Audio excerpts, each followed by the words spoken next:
little bit. This is a pedal, but it's not just any pedal. This is a pedal 1000. I'm going to review this thing, but before I do, let me show you how quick it really is.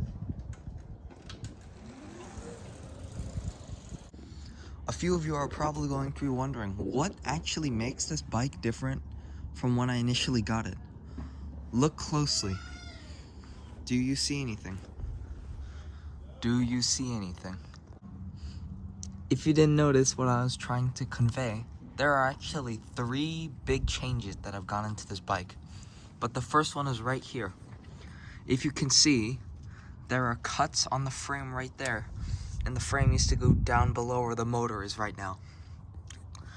The most genius thing though, is we took old Varla Eagle 1 handlebars, and since they were curved, we wrapped them down and it curves slightly around the motor, and it's a very snug fit, which is a good thing because you don't want the motor to move. Look right there and you'll see a thick piece of metal with cuts on the left and the right side and a bolt going through it. That was actually from a tow hitch trailer, and it's a very heavy duty piece of metal, and it's able to hold the entire weight of the bike. Now, if you look where the axles are, you'll notice there aren't any hub motors there. That's because this bike is no longer hub motor powered. It's powered by a single Bafang 1000 watt mid-drive motor. With more power comes more stopping power, so we have fitted this bike with 203mm rotors on the front and the back. The bike uses Tektro hydraulic disc brakes, and they stop the bike very well. The braking power is now excellent, and the old system came with 160mm rotors, so this just feels a lot more secure. We have left the brake sensors disconnected since it gives the bike a more organic feel without them. I'm assuming the reason they have these things installed is so they can get themselves out of legal trouble. You might recognize the cockpit area of the bike. It is just a standard Bafang display, controller, and thumb throttle. One of the changes though was instead of having a shifter for the thumb only, it is now trigger style shifters, which make the shifting a lot easier and quicker. When you look at the handlebars, you may notice that they have been lowered a little bit, and that is the case. If you can see, from the fork to the handlebars is a straight line, and it makes the bike look a little nicer. The rims on this bike come from a $400 20x4 fat tire bike on Amazon. Any other choice to buy the rims would have cost the same, but it would have been just the rims, and if you get a bike, you also get spare parts. We have fitted this bike with an American-made 48 tooth chainring. While it doesn't give the torque of a 46, it gives more high-end speed. And this thing is just standard 7 speeds. Power is supplied from this huge battery in there. It is a 48 volt 21 amp hour battery, and it provides over 1,000 watts of power. To charge the battery, you open this port, and instead of using the standard 2 amp charger, we purchased a larger 4 amp charger.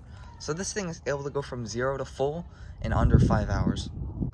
One of the biggest challenges for this bike was the speed sensor.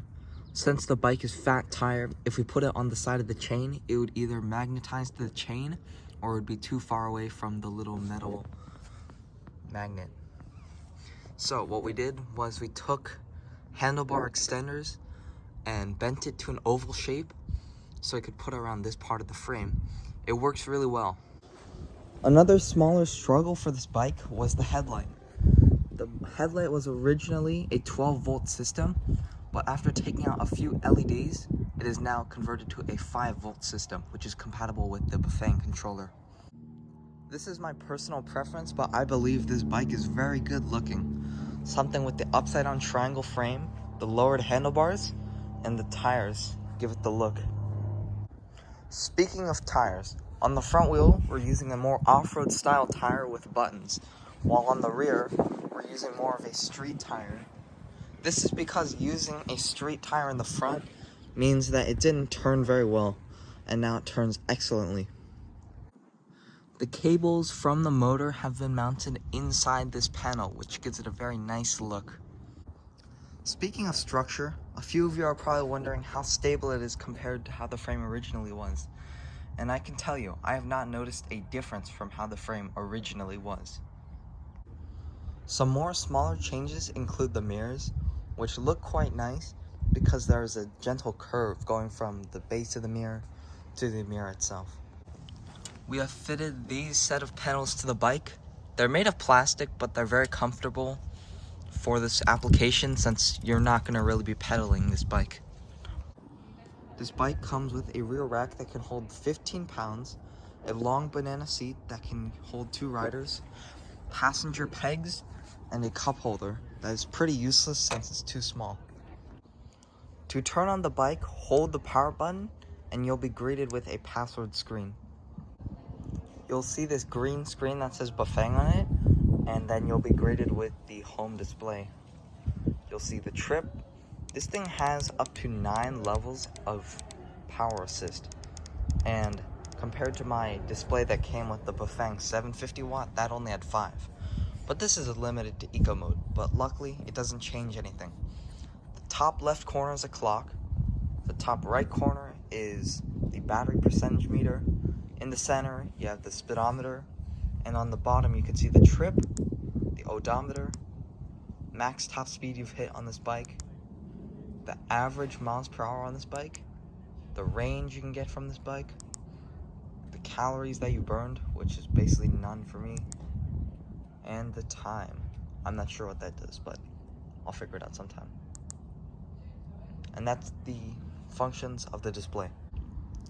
This bike is capable of going 30 miles per hour.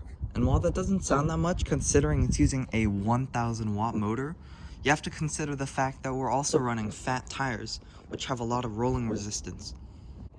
Now, range on this bike varies drastically. When you do throttle only, riding it pretty hard, I got around 15 miles, but when I rode it pretty lightly, I got around 30 miles. It's been almost 2 months since we decided to modify this bike, but it has been a success considering how much fun it is to ride. Now, if you've noticed, I haven't mentioned the cost of this project. The bike initially was around $3,000, and the motor kit and all the tools we needed was around $1,000. So in total, this thing was $4,000. Consider this though, instead of viewing $4,000 compared to other e-mopeds, consider that this thing has a mid-drive compared to hub motors, so it'll actually climb hills, and this thing will get a verified top speed of 30 miles an hour, versus other bikes like this, when it had hub motors, which was only able to get 22. Now, would I recommend you guys to do this to your fat tire e-bike? Probably not, because it was very difficult to find a way how to use the speed sensor, and we had to go through 2 chain rings just to find one that would actually work and not skim the tire. Overall, guys, this bike is amazing, and actually, I'm gonna head out for a ride. Thank you guys for watching, and I'll see you in my next video.